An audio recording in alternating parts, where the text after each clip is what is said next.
حق بات وہ ہوتی ہے جو دلائل کے ساتھ ہو، کیونکہ بغیر دلائل کے تو کچھ بھی نہیں ہوتا۔ اب جو میں آپ کو حدیث بتانے لگا ہوں کہ محمد صلی اللہ علیہ وسلم کی سنت 8 رکعت تراویح مع وتر، اور صحابہ کرام حضرت عمر رضی اللہ تعالیٰ عنہ، حضرت ابی بن کعب رضی اللہ تعالیٰ عنہ اور دیگر صحابہ کرام۔ سب سے پہلے صحیح بخاری حدیث نمبر 1147 اور صحیح مسلم حدیث نمبر 738 اور سنن نبی داود حدیث نمبر 1341 اور سنن ترمذی حدیث نمبر 439، سنن نسائی حدیث نمبر 1697، مسند احمد حدیث نمبر 24073، اور یہ حدیث اور بھی بہت ساری کتب میں موجود ہے۔ امام بخاری رحمہ اللہ نے اس حدیث کے اوپر جو باب قائم کیا ہے وہ ہے باب قیام النبی صلی اللہ علیہ وسلم باللیل فی رمضان وغیرہ۔ تو حدیث کیا ہے؟ حضرت ابو سلمہ بن عبد الرحمن فرماتے ہیں کہ میں نے حضرت عائشہ رضی اللہ تعالیٰ عنہ سے پوچھا کہ اللہ کے نبی صلی اللہ علیہ وسلم رمضان المبارک میں کیا ان کی نماز تھی، کتنی رکعات پڑھتے تھے؟ تو حضرت عائشہ رضی اللہ تعالیٰ عنہ محمد رسول اللہ صلی اللہ علیہ وسلم کی نماز تراویح کے بارے میں بتا رہی ہیں۔ فقالت ما کان رسول اللہ صلی اللہ علیہ وسلم یزید فی رمضان ولا فی غیرہ علی 11 رکعہ، کہ اللہ کے نبی صلی اللہ علیہ وسلم رمضان ہو یا غیر رمضان ہو آپ نے 11 رکعتیں پڑھی ہیں، یعنی رمضان میں بھی اور رمضان کے علاوہ بھی۔ اب یہ حدیث صحیح ہے۔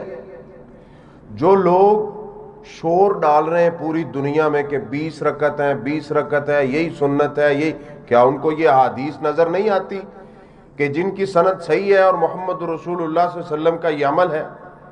اور اس حدیث کو موضوع اور من گھڑت جو منکر حدیث ہے 20 رکعت والی، اس کے مقابلے میں علامہ عینی حنفی نے عمدۃ القاری میں اور علامہ ذیلی حنفی نے نصب الرایہ پڑھیں، کھولیں، اس حدیث کو ان کے خلاف انہوں نے نقل کیا ہے۔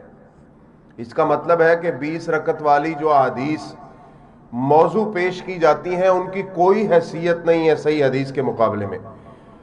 اور صحیح ابن خزیمہ حدیث نمبر 1070 اور صحیح ابن حبان حدیث نمبر 2409، یہ حدیث مسند ابی یعلا میں بھی ہے، اس کی سند ضعیف نہیں ہے، اس کے تمام راوی ثقہ ہیں۔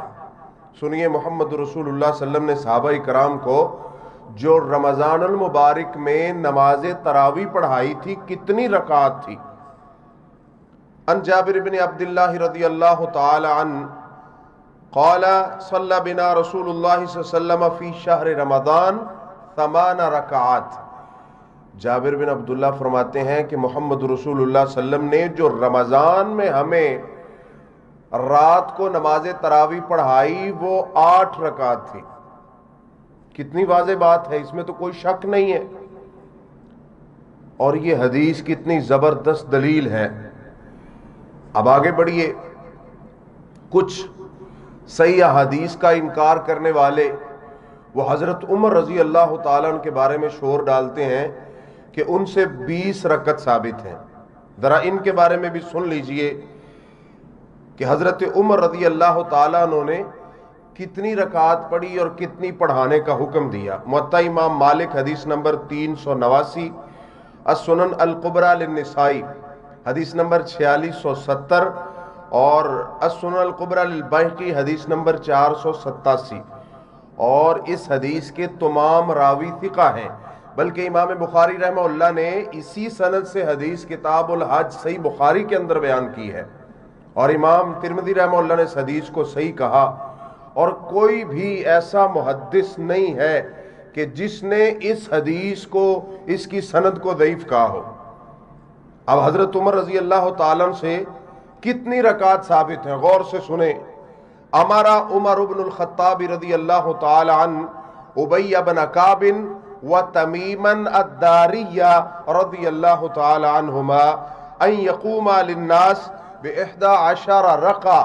حضرت عمر رضی اللہ تعالی نے اپنے دور میں، دور خلافت میں حضرت ابی بن قعب اور حضرت تمیم داری رضی اللہ تعالیٰ عنہ کو یہ حکم فرمایا تھا کہ وہ لوگوں کو 11 رکعت پڑھائیں۔ اب اس کے مقابلے میں جو حضرت عمر رضی اللہ تعالیٰ عنہ سے 20 رکعت والی حدیث پیش کی جاتی ہے، وہ تمام حدیث میں سے کوئی ایک بھی صحیح نہیں ہے، کسی کو بھی کسی محدث نے صحیح نہیں کہا۔ اور ان کے اپنے بزرگ احناف کے کہتے ہیں نا کہ بزرگوں نے فرمایا، اب اس اپنے بزرگ کی بھی سنو یا پھر چھوڑ دو ان کو کہ یہ ہمارے بزرگ ہی نہیں ہیں۔ اور یہ بڑی زبردست ڈوز ہے ان کے لیے جو صحیح حدیث کی مخالفت کرتے ہیں۔ ان کی کتاب اٹھائیے، العرف الشذی، جلد نمبر 1 صفحہ نمبر 166 پہ انور شاہ کشمیری حنفی دیوبندی لکھتے ہیں کہ یہ ماننے کے بغیر کوئی گنجائش نہیں ہے کہ محمد رسول اللہ صلی اللہ علیہ وسلم اور صحابہ کرام سے جو صحیح سند کے ساتھ صحیح حدیث سے ثابت ہے وہ 8 رکعت تراویح ہیں اور 3 وتر ہیں۔ اور جو 20 رکعت انور شاہ کشمیری کہتے ہیں، جو 20 رکعت کہتے ہیں، وہ تمام احادیث کی کوئی ایک سند بھی صحیح نہیں ہے۔ اب ہم تو نہیں کہہ رہے، یہ آپ کے بزرگ کہہ رہے ہیں۔ تو اس لیے میرے بھائیوں، تراویح 8 رکعت اور 3 رکعت وتر محمد رسول اللہ صلی اللہ علیہ وسلم کا طریقہ تھا۔ اللہ تعالی ہمیں سنت کے مطابق زندگی گزارنے کی توفیق عطا فرمائے۔ آخر دعوانا الحمدللہ رب العالمین۔